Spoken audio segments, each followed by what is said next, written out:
So the title of my presentation, I'm Dave Forrest. I run the International Speculator with Doug Casey. And the title of the talk today is What to Buy Now in Commodities. But before we talk about what to buy, the question is, should you be buying commodities? Is there any reason to be buying commodities? It hasn't been a space that's been particularly exciting for a number of years now. So is there a case to be buying these stocks? You know, what's the overarching theme here? So I want to share with you this chart here as a starting point. So this is a research I joined with Doug again. I'd worked with Doug about a decade ago, and I joined with Doug again last year. And when we first got together, we met at his beach house in Uruguay, and he was saying, you know, I think if you know Doug, this is how he talks. You know, I think something's happening in commodities. I think it's a good time. And I said, yeah, you know, I'm a geologist. I've traveled around the world doing my own projects for the last 7 years. And in my travels recently, I've been seeing, you know, a lot of activity that I hadn't seen for years, for a few years, and both investors getting interested in projects starting up. And I said, yeah, you know, I think you're right, Doug. I think something is happening. But we were looking at it, you know, sort of the idea was, okay, well, you know, we're in a bottom now. Now's you know, commodities, of course, are notoriously cyclical. You get ups and downs. And the question was, are we in a bottom? And so when we started looking at the numbers, it was really hard to show that we're in a bottom because prices weren't that cheap on a historical basis. You know, copper is off from its high, but it was still $2.50, which is a lot higher than it was 10 years ago. Gold was off from its high, but it's still $1,200. It's still a lot higher than it was, you know, 2005, 2006. So how do you quantify that we're in the bottom in the trough of this cycle where we're going to get this, you know, coming up cycle? And we banged our heads together for a while, and what we came up with was you have to realize that since 2008, the US alone has created 10 trillion new dollars. So we're living in a highly inflationary environment, whether it's reflected in official statistics or shown up. 10 trillion new dollars is inflationary, bottom line. So the relatively high prices, normal compared to historical prices, may not mean the same thing as they did 10 years ago before we created all that money. So we wanted to look at a way to normalize commodity prices to everything else. And what we came up with is this chart.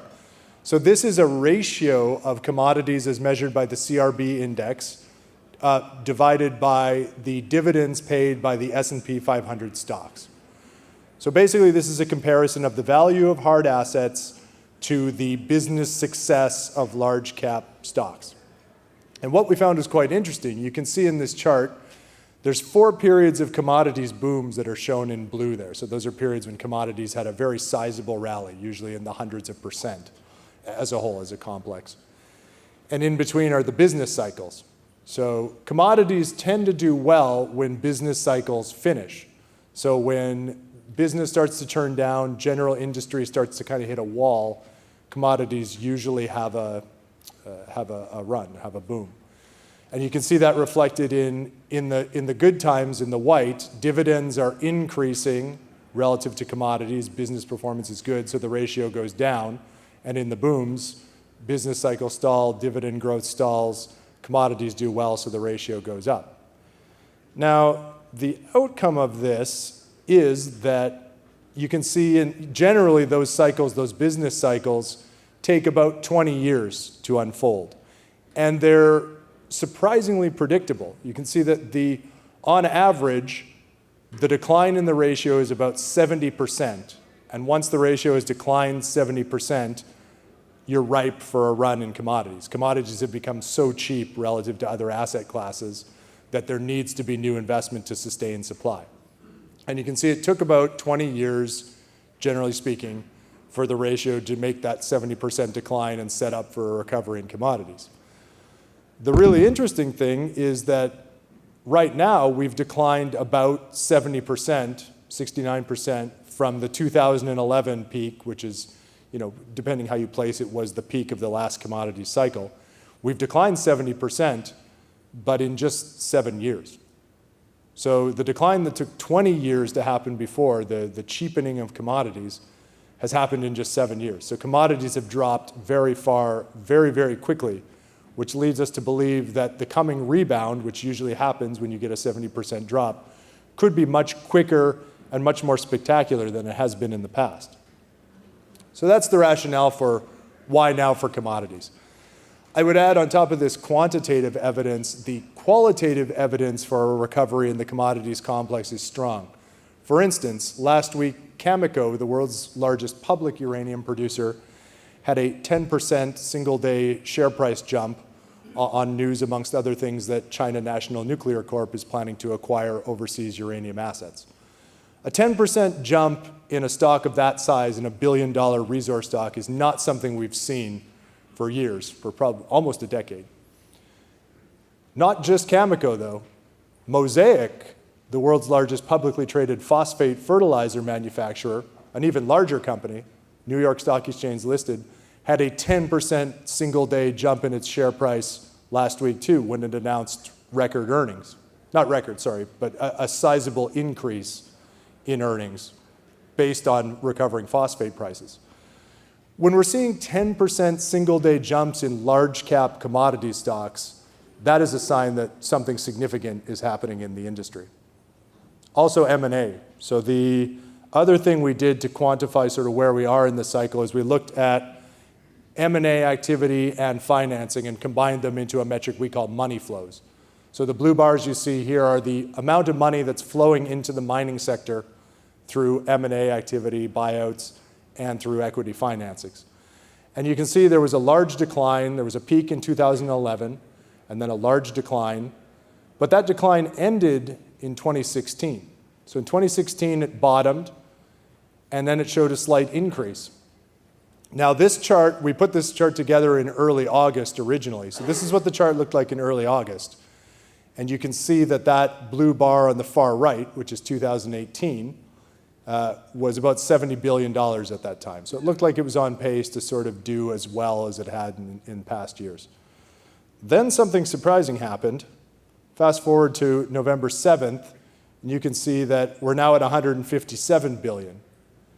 So almost $80 billion of finance, sorry, over $80 billion, $85 billion of financing has flowed into the mining sector since early August. That's a big increase. That's a lot of money coming in. And that again jives with a lot of the qualitative things we're seeing. We're seeing a lot of insider financing activity. People who know the industry best are getting excited about it and are putting money into companies. And generally speaking, historically, the other point on this chart is that you can see in 2001 and 2002, there was a notable increase in the money flows, and that increase preceded the rise in commodities prices. So that orange line is the CRB commodities index, and you can see it was actually declining at the time that money flows were increasing. So it wasn't that commodities prices were going up and people were getting excited. People were getting excited because they felt that commodities prices had to rise. And that increase in money inflows was a leading indicator. And in 2003, commodities prices did start to rise and had a spectacular run through to 2008, a drop, and then an even higher run through to 2011. So the increase in money flows, particularly the acceleration of money flows, led by things like the $6.5 billion Barrick-Randgold merger that we saw recently, all of that increase in money flows is a very positive sign, we feel, for a recovery in commodities. Okay, so hopefully you're convinced that commodities are a place you should at least be considering right now. If you are, what should you buy? We've got a lot of different commodities. Most of them are depressed compared to where they've been in the past. So where do you start? In order to figure out which commodities have the most cyclical coiled spring potential, in other words, which ones are at a bottom which has the longest way to run till it gets to the top, we use a system called a cost curve analysis. So this is basically plotting the production costs for all of the mines globally, or as many as we can get data for, in a given commodity. So this chart you see here is for phosphate, talking about Mosaic. Phosphate prices have had a great run, actually, which is not getting a lot of press, but they have risen a lot in this year. So this is what the chart looked like in January, at the beginning of this year. So the gray line that you see there is the production costs for all of the mines around the world, ranging from about $150 per ton up to about $450 for the really expensive mines. The blue line there is the price this past January. So you can see at that price, about half of the gray line is below the blue line and half is above, which means that half of the mines in the world were making money, but half of the mines were losing money at the prevailing price this past January. Generally, when you see a situation where half of the world's mines are losing money, it tells you that the price needs to rise or those mines are going to cease to exist. And this is a signal that that's a place that you should be investing. This is at the bottom of the trough, and it's getting ready to have a long run to the top. Now, sure enough, we invested in two different fertilizer companies, Israel Chemicals and Mosaic, this past February. And they've had a pretty good run since then. So fertilizer prices have indeed risen as we thought they would have to. And you can see from the buy, the red dot, Israel Chemicals has had, this chart's actually a little bit dated. It's at about 650 this week. It's had another big run. And Mosaic has had a similar run. So this is the kind of investment strategy to pick things that have big and close at hand potential to have a big appreciation in share price. What else looks good? This is nickel. So again, you can see not quite as dire a situation as we saw in phosphate, but this is in December 2017, when Doug and I launched our newsletter. You can see that a lot of it to the left, a lot of the black line, which is the production costs for nickel, is below the blue line, which was the nickel price at the time. But there was a significant portion, maybe 20% at the right, that was above. So there was a number of mines that weren't making any money. So this looked like a decent buy signal. And again, you can see where we bought in at the red line there. This is the nickel price at the red dot. And nickel, sure enough, had a pretty good run. It's come off since then, but there was a good period of appreciation there. So that's looking back. Let's look forward. This chart summarizes all of the various commodities we're tracking, the major commodities. The black is the percentage of mines that are making money, and the red is the percentage of mines that are losing money. So we're looking for the sectors where the largest percentage of mines are losing money. Where people are not profitable, the price needs to go up. Platinum right now is the most attractive based on our cost curve analysis. So nearly half of the platinum mines in the world are not making money. This is largely because a lot of them are in South Africa, which is having a variety of problems. But it looks pretty attractive. And it's not just me saying that. CEOs of some of the largest platinum companies in the world have also said publicly that about 50% of the industry is losing money. Uranium also looks, that's getting a lot more press. Not many people are talking about platinum. Uranium's getting more press, but again, when we look at the uranium cost curve, we see there's a significant portion, over 20% of the world's mines are not making any money at today's spot prices. Uranium's a little different in that you have long-term pricing, which is higher than spot, so that gives some relief, but still pretty attractive. And then you can see we've got nickel.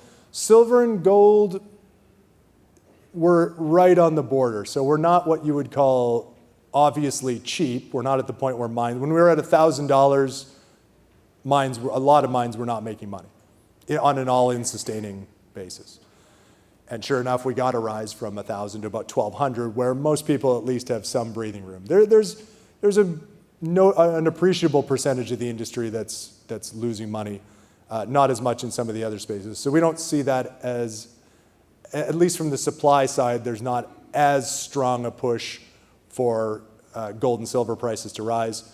That's not to say that demand is a whole other part of it. So if we get an increase in demand, that could drive prices higher independent of supply restrictions.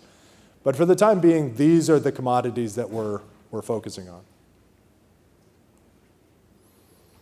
And this is a look at the platinum cost curve. The challenge with us for platinum, we're very interested in this space right now. The challenge is finding places to invest. We have one holding that we've added, a junior platinum developer, building a mine. that we think is going to do quite well. We're looking for more places to invest. Again, the challenge with platinum is that over 90% of the world's supply comes from 3 countries, South Africa, Zimbabwe, and Russia, none of which are on the great places to invest list right now. So we're looking outside. Brazil has some potential. Brazil's got pretty good platinum showings and some potentially economic platinum mines. Outside of that, we're still looking. This is uranium. Uranium has this funny hockey stick cost curve where there's a fair bit of uranium that can be produced for less than $40 per pound. Once you push supply beyond that, it gets very expensive very fast as you get into low-grade pegmatites and the like. There is a significant percentage of uranium production that's quite cheap from the Athabasca Basin. The Athabasca Basin in Saskatchewan is a freak of nature that produces grades that are 100 times higher than most other places in the world. So it does produce quite cheap. So you do have that part of the cost curve that's probably always going to be making money. I mean, if that stops making money, the whole industry's done. But again, you can see there's a fair portion of that cost curve that's above the blue line. Again, that price is up a little bit, but still about the same picture. So these are the places we're looking at. Uranium, there's a wider variety of stocks. We hold 2 uranium stocks in the portfolio, two big ones that hold significant Athabasca Basin deposits. And based on the news from China, with uranium, everybody's interested in uranium. The news from China National Nuclear that they are seeking to acquire either wholly or partly overseas uranium assets is probably the biggest development that's happened in uranium in the last 10 years. There's been a complete lack of M&A in the uranium space for a long time. China National Nuclear is not just saying that, they are in active discussions to buy the Rossing uranium mine in Namibia, so they're putting their money where their mouth is, and they're putting on a push to buy assets, and that's a sign that life is coming back to uranium. So that's a big event. This is going to be a good space to be in. We're also looking at nickel. We have one nickel developer in the portfolio. We're being fairly selective because a lot of the nickel that's developed in the world is nickel laterite, which is not as favorable for the electric vehicle batteries that are, at least sentiment-wise, driving the nickel market right now. Sulfide nickel is a lot more interesting. The developer we have is a sulfide nickel project. Sulfide nickel is only produced really in about 4 nations around the world. Fortunately, one of those is Canada, so we have a lot more options in terms of places you would like to invest. And that's what it looks like right now. Gold, again, as I mentioned, gold is not as attractive on the cost curve basis, although you can see there is a percentage there that's above the cost curve. We're not at the point where we'd recommend gold companies based on a supply-driven price rise thesis. We're looking more at a potential increase in demand, or buying companies that are in the lowest quartile of production costs or projected production costs, where they're going to be down at that left end and they're going to be in business no matter what the price does. But we like gold as a place to be. Gold is always good. Yeah, so that's the idea. I mean, we think commodities are on the cusp of perhaps one of the greatest resurgences we've seen. I mean, based on the rapid fall we've seen in commodities versus other assets in less than 10 years, we think this could be, as Doug calls it, a bull market for the ages. And we want to position properly to make money on that. If anybody was investing in the last bull run, you know how profitable it is. And if it comes back stronger and quicker than it did last time, the profits will be spectacular. Thank you.